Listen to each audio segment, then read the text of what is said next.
Magandang araw mga kababayan. Isang matinding revelasyon ang lumantad kamakailan na nagdulot ng pagkabigla sa buong bansa. Ayon sa mga ulat, isang kontrobersyal na kaso ang muling nag-ungkat laban kay First Lady Liza Max. At ayon sa mga bagong impormasyon, posibleng ito'y magdulot ng legal na pagsubok sa pamilya Bangag. Ang kasong ito ay may kinalaman sa mga negosyong katiwalaan at posibleng iligal na transaksyon na naglalantad ng mga baho ng unang pamilya na matagal nang itinatago. Ayon sa mga source, hindi inaasahan ni Pangulong Kuting Jr. ang biglaang paglantad ng mga isyong ito na may kinalaman sa kanyang asawa. Mismong ang mga detalye ng kaso ay nagdulot ng matinding alarma sa mga taga-palasyo at may mga nagsasabing na maaring makaapekto ito sa kredibilidad ng administrasyon. Ang mga alegasyong laban kay First Lady Liza ay patuloy na inibisigahan at ayon sa mga eksperto, malaki ang posibilidad na ito'y magtulak sa kanya sa harapin ang kasong legal sa Los Angeles, California. Sa kabila ng lahat ng ito, hindi pa malinaw ang magiging kabuang epekto ng revelasyong ito sa politika ng bansa. Ngunit ang mga hakbang ng mga abogado ni Liza ay patuloy na pinapalakas upang ipagtanggol siya laban sa mga akusasyon. Habang ang kaso ay magpapatuloy, tiyak na magiging malaking usapin ito sa mga susunod na linggo at magiging isang malaking pagsubok sa kredibilidad ng administrasyong Bangag. Ang mga darating na araw ay magbibigay linaw sa kinakasangkutang isyong ito at kung ano ang magiging kapalaran ng unang pamilya sa mga legal na hakbang na kasalukuyang isinasagawa. At yan nga ang balitang ating pagkakatutukan. Ngunit bago ang lahat, siguraduhin mag-subscribe at i-hit ang notification bell para sa patuloy na pagtutok sa mga silip ng bagong balita sa tunay na boses ng masa.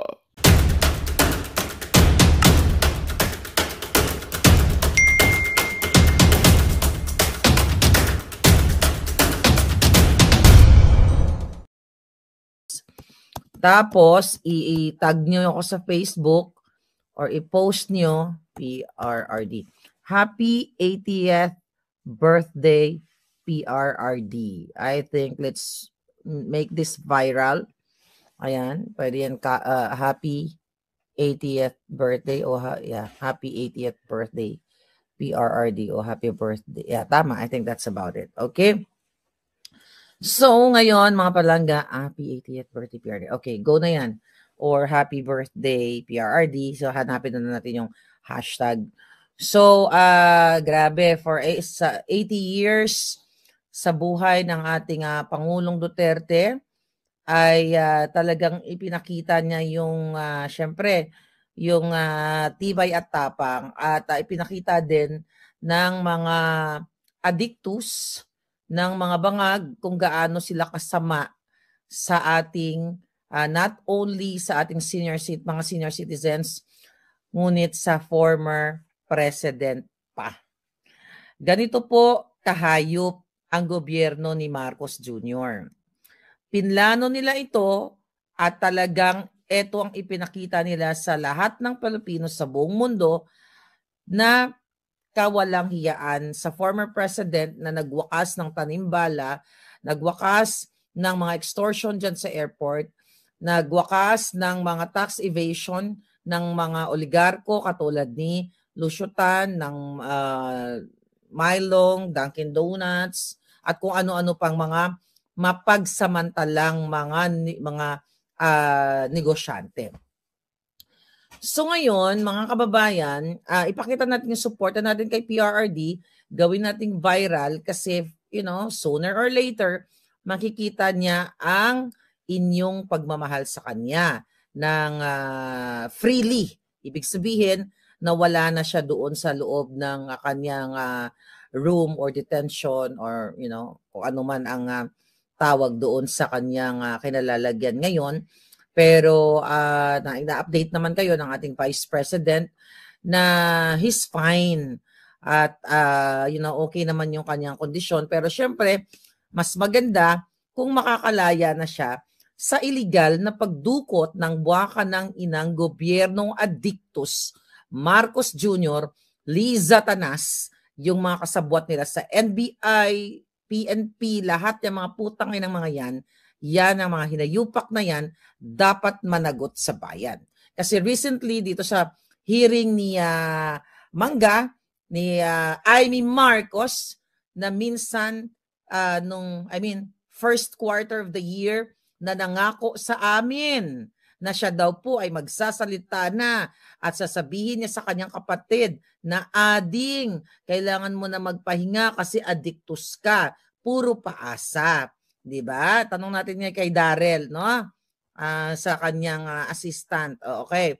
Kung ano na ba ang mga paasa ni Marcos. Ang tagal na. But anyway, wag kayo magtiwala dyan.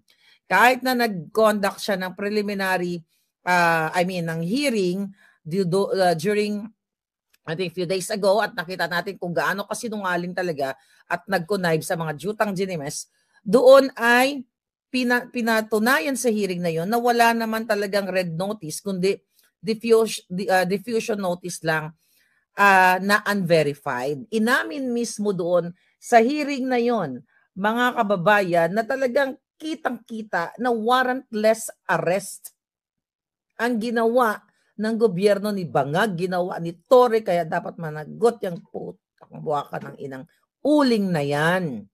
Uling ang budhi, uling ang lahat, kadiliman. Okay? So dapat managot sila dahil ipinakita doon, in-explain na nga ng mga magagaling na abogado na ang warrantless arrest, ito'y pwede mo lang gawin sa taong akto mong nakita na gumawa ng krimen o right after ng krimen on the spot. Pwede mong arestuhin ang isang tao. But sa case ni Pangulong Duterte, wala po siyang ginawang krimen on that day, on that moment, or after that moment, nung siya ay pabalik ng Pilipinas mula sa Hong Kong na hindi magkamayaw ang ating mga OFW na siya ay tangkilikin, suportahan, pasalamatan, mahalin. Ito ang wala ang bangag na adik na si Marcos Jr. Alright.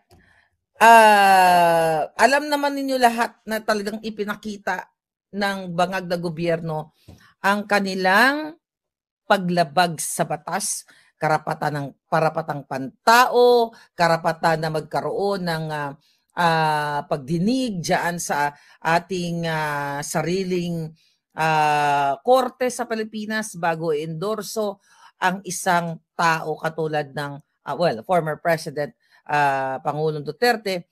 Ito po talaga ay malinaw na kidnapping o pagdukot o pag-abuso, name it. Ano pa ba ang pwede nating ibato dito or ipaalam sa ating mga kababayan?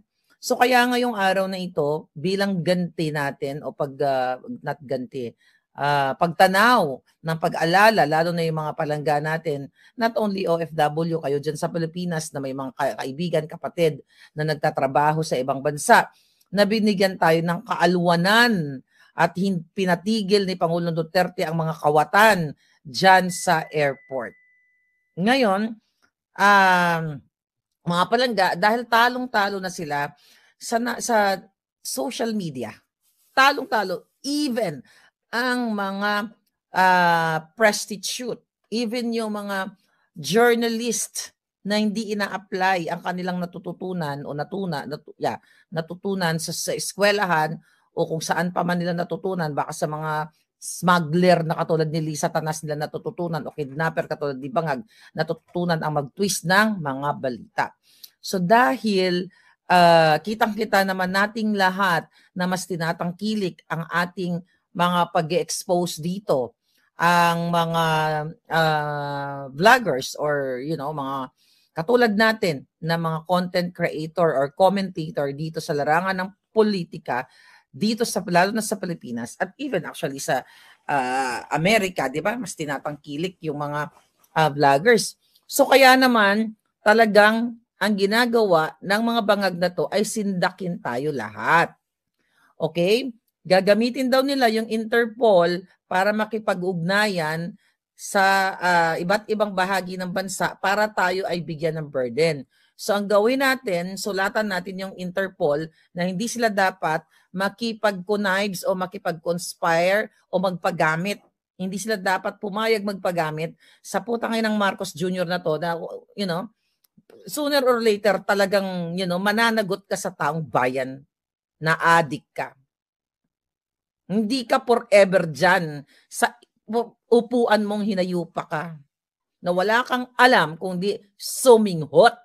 Buong pamilya mo yata sumisinghot o dyan sa buong gabinete ninyo dahil, napag-usapan naman namin yan ni Sas at ni Cathy nung kami ay nag-interview, nag-live kaming tatlo na marami sa gabinete ni Bangag ay bangag, sumisinghot. Kaya ganito na lang po yung galit nila sa akin, sa inyo, sa atin ng mga commenter, na mga nagko-comment na tayo ay tatargetin dahil daw tayo ay nagpapakalat ng fake news. Paano tayo nagpapakalat ng fake news dito? By the way, gusto ko lang sabihin sa inyo, shoutout kay Spoke Sari, nagkita na kami kagabi. Yung authentication na galing sa California, na ang video na pinakita ko ay authenticated, ay ipinorward ni Attorney Harry Roque dito sa the Netherlands. Hindi po yan, hindi mako-consider yung asylum application ni Attorney Harry Roque kung mag-submit kami ng mga sorry. Okay? Kung may mga peking, sorry kasi medyo kung may, feeling ko lagi ako nasa bahay, kaya, anyway, tayo palangga. So, kung mayroong mga peking dokumento, tandaan ninyo, mga kababayan, binitbit ko po yung authentication hard copy na galing sa California, binigay ko kay Harry para gamitin niya sa kanyang asylum visa or asylum application. Hindi po ako hindi ko ipapahamak ang sarili ko na gumawa ako, magbitbit ako ng peking documents galing sa recto, katulad ni Bangag ng kanyang diploma ay galing sa recto, 'di ba? Puro kasinungalingan para ipahamak ko yung sarili ko. Para ipahamak ko ang US government and yung both countries, 'di ba? Yung relasyon ng bansa ko, nasaan ako, kung saan ako nakatira, at dito hindi ako syunga, hindi ako addictus na katulad ni Lisa Tanas at ni Bangag na magpapagawa ako ng diploma sa recto or any certificate sa recto para ipadala dito. So yun po. So isa sa mga ginamit ni Attorney Harry Roque, ni dating spokesperson Harry Roque, yung authentication. Okay? Yung authentication. Okay. Ngayon, mga kababayan, the reason why tina-target tayo. So gagamit sila ng mga fabricated crime, magpa-file sila ng mga cases, not only para sa akin, even kay Sas, ngayon na talagang sobrang tina-target nila kasi masyado kaming mabangis pagdating sa social media engagement. Right? Nasasapawan na namin ang mga, nasasapawan mo talaga yung mga sinungaling. Even yung undersecretary na tahol ng tahol, hoy, huwag kang gagamit-gamit ng Claire dahil hindi ka Claire. Clarissa ka. Okay? Yung undersecretary po na nagpapanggap sinungaling, gagamitin mo pa yung pangalan ko. Ako sa birth certificate ko, Claire talaga ako. C-L-A-I-R-E. Ikaw na buwa ka ng ina ka, Clarissa ka. Hindi ka Claire. Doon pa lang fake news ka na. 'Di ba? O palayaw mo yan, I don't care, pero hindi ka Claire. Isa kang Clarisang uto-uto at nagpapagamit kay Bangag. Yan, mga kabayan, asarin nyo yan. Kamo hindi ka Claire, hindi bagay sa'yo ang pangalang Claire. Pang may dignidad lang yon. Okay? But in fairness, dun sa mga Clarissa kung palangga, exempted kayo. Di ba? Ikaw ay Claring. Okay? Well, lola ko Claring. Ang lola ko actually Clarita, but not Clarissa. Okay? Ang sa akin lang, huwag ka magpanggap kasi na pareho tayo ng pangalan. Right? Hindi ka Claire. Clarissa ka, Clarinda, anong pangalan mo? Clarica, di ba? Bitter kang, jutang ginina kang, abugagang, walang alam. Wala kang alam, Clarissa Castro. Ang alam mo lang, umatake sa mga Duterte dahil bayad ka para umatake. Okay? Yan ang katotohanan. Clarissa, lumulobo ka na sa paglamon mo dyan sa Malacanang. Di ba? Siyempre, lumalamon kayo dyan. Pera ng bayan, lumulobo ka na. Sana magpalobo ka pa para one day mag-pop ka. Di ba? Parang lobo lang. Di ba? So yan, mga kapalangga. So, wag nyo na tawaging Claire yan dahil ako ang tunay na Claire. Hindi siya Claire. Birth certificate ko, walang daya yan. C-L-A-I-R-E. Ikaw, Claring Praning, sabi nung nag-comment. Di ba, mga kababayan? Anyway, wag yung Claring Palingkera, sabi ni Agnes. Clariring, o pwede rin. No? I love that. O, sabi ni Evie Magna, Clariring, parang may aning-aning, di ba? Parang ganun. Anyway, sa seryosong usapan, mga kababayan, wag tayong magpapatinag. Dahil itong mga hinayupak na to, imagine mo, pinadalan pa kami ni SAS. I don't know kung sino pa mga vloggers pinadalan. Pinadalan kami ng mga bangag ng tanim inciting to sedition video. Ano po yun? Puntahan nyo na lang sa Boljakan at saka lalo na kay SAS. Maraming po si SAS doon. Nakamas na mga polis, kunwari, may logo, tapos ang dilim-dilim pa na sila daw ay ito, tignan lang natin to. Sila daw ay nag-aalsa or something. Teka, wait a minute. Ang sabi ng mga nagpapanggap na pulis, 'di ba? Alam ko naman hindi sila pulis dahil hindi ganyan ang pulis. All right? Okay. Ito trash. Tinrush ko na yung message nila. Pinakita ko na ito. Anong sabi ng mga Jutang Ginimes? Okay, greetings. Greetings, hindi nga kung ito ay follower ko. Okay? Kung ito ay follower ko, nagbo-view, 'di ba tayo? Nagtatawagan tayo ng pangalan, Palangga, Marlica, Binibining Marlica, 'di ba? Ganun, mayroong tayong terms of endearment. Kasi na-develop na yung ating relationship through what? Pareho tayong fight para sa bayan. So 'di ba pag nag-message ka sa tao, i-address mo yung pangalan. So ito, alarming kayo na nabasa to, greetings. We are forwarding this message in behalf of all the uniformed personnel, katipunan ng pulisya. Anong kaputang katipunan ng pulisya? Ang sabi niya, who are disappointed and disgusted with the political exploitation of current administration. Hindi rin nila matawag na Marcos Bangag administration. Ang sabi pa dito ng tanim inciting, our intention is to show our grievance against the political driven actions of the organization and to urge others who are grieving in silence. Julul. Sabi pa niya, okay. Okay, we entrust this video, sabi niya, we entrust this video in your Facebook page as one of the credible source of information and we align with your opinion. Oh, really, Charlie? Diba? Akala niyo mauto mo kami? Akala niyo magugoyo niyo kami, mabubudol niyo kami ni SAS? Ha? Mga gunggong. Sabi niya, ang aming kinukundina ang mga ilegal na at konstitusyonal na gawain na nasa kapangyarihan, pagpapalakas ng administrasyon sa grupo nila Castro, isang convicted criminal, pagmaniobra sa BICAM report, illegal na pagpapadala kay PRRD sa isang malaking sampal na hukuman, pagsunod ng administrasyon sa banyagang pwersa, sabi niya, nais po sana naming ipaalam sa publiko, ipaalam niyo po sa publiko na meron ng lumalaking grupo, o reformado, saan? At saka wag kayong magmas. Sa panahon ngayon, kung gusto mong magpakita ng tapang, wag kang magmas. Kung talagang totoong pulis kayong mga hunghang, huwag kang magmas, huwag ka magtago sa kadiliman. Kung may paninindigan ka, pulis ka man, sundalo ka man na gusto mong mag-speak up, na sukang-suka ka na sa kabangagan, huwag ka magmas. Ibig sabihin, kung nakatago ka sa maskara, isa kang duwag, puti ang itlog, talawan, pisot, supot.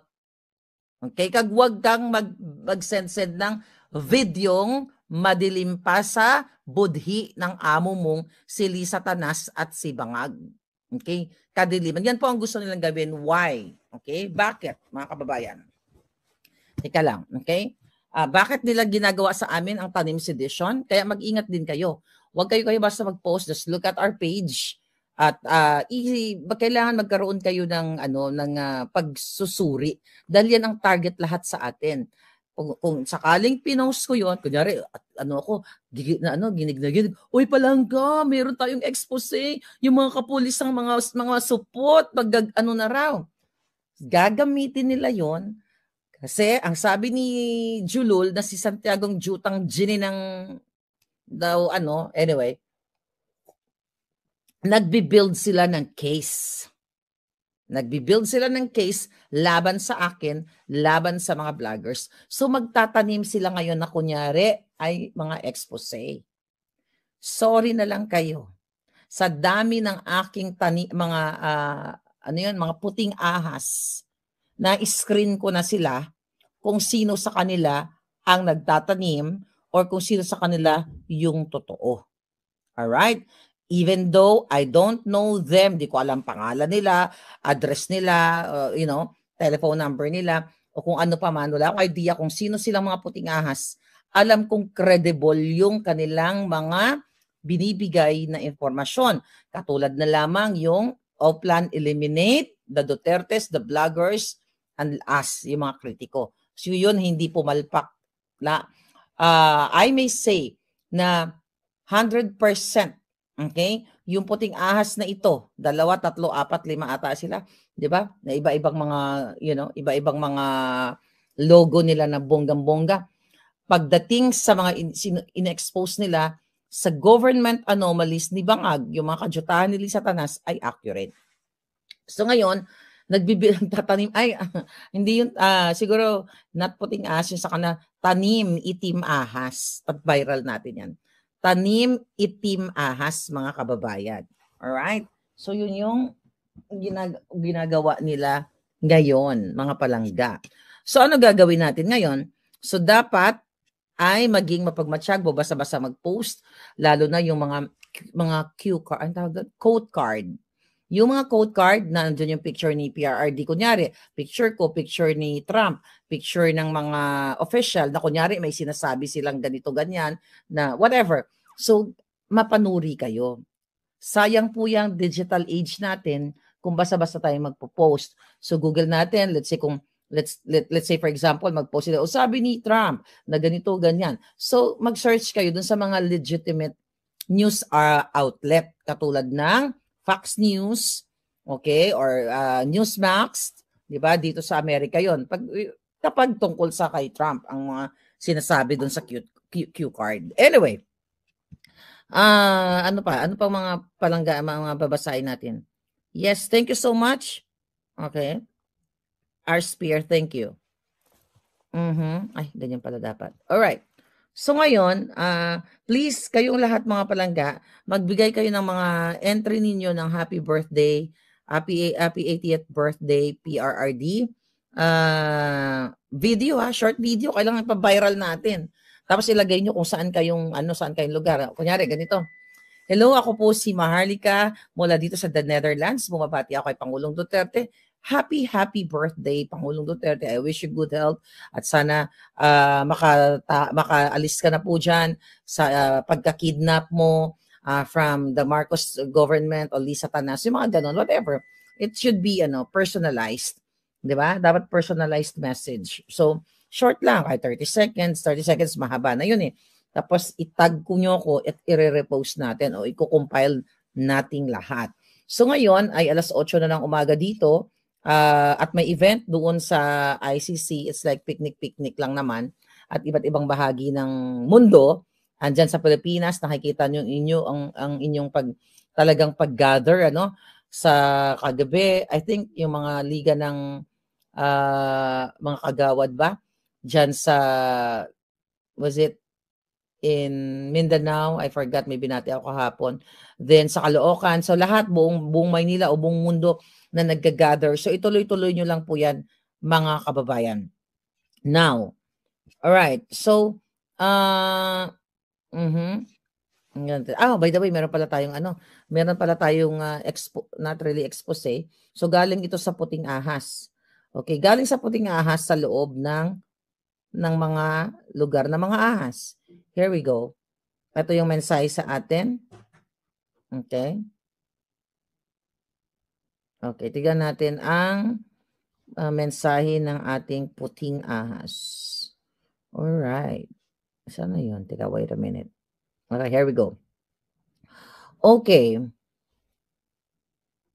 Sabi nung ano, sabi niya, mainit ang tensyon dito sa Malacanang sa nangyayari ngayon sa birthday ni PRRD. Masyado silang, ayun no, takot sila. Okay? Takot sila. Ngayon, mga kababayan, sabi dito, okay, close lahat. Ano ibig niya sabihin? Umaga pa lang, 'di ba? Close na lahat ang gate. Kagabi pa lang sabi dito, close na lahat ang gate sa Malacanang. Tapos, oh my God. So bawal na ang bawal gabi pa lang daw naka-alerto na sila. So sarado na yung gate ng Malacanang. At lahat dito kami ay talagang binabantayan. Bawal mag-messenger lahat. Tapos may access sila sa Facebook pero matagal ko na tong sinabi sa inyo eh. Naalala niyo yung expose ko na yung mga nagtatrabaho sa loob ng Malacanang, yung mga staff, yung Facebook nila naka-open doon sa mga computer na ginagamit nila. May access ang gobyernong bangag. Okay? So ngayon, alarmang-alarma daw sila dito sa 28 March 28 birthday ng Pangulong Duterte. Kaya naman, kagabi pa lang, nakasarado na, naka-alerto na yung mga walang hiya. Takot sila, di ba, sa kanilang sariling multo. Pero, mga kababayan, natin. So, ano daw? Happy birthday. Okay. Okay. Takot sila sa people power, sabi ni Gino. Gino. Yes, totoo 'yon. So talaga nakikita kasi nila buong mundo gumagalaw ang mga Pilipino. By the way, so ang nangyayari ngayon ay talagang controlled. Controlled yung mga tao sa loob, yung mga nagtatrabaho sa gobyerno. Pinagbabawalan sila, tinatakot sila. Even yung mga kapulisan, 'di ba? Even yung mga kasandaluhan na 'yan, takot mga walang bayag. Takot silang ipaglaban ang katotohanan. Takot sila ipaglaban ng Pilipino sa isang adik na presidente. Mga buwaka ng ina nyo. Adik yung presidente nyo, nakatulog-tulog pa rin kayo.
Magandang balita ang hatid namin sa inyo ngayong araw. Sa pagtatapos ng aming balitaan, nagbigay kami ng mga mahalagang impormasyon.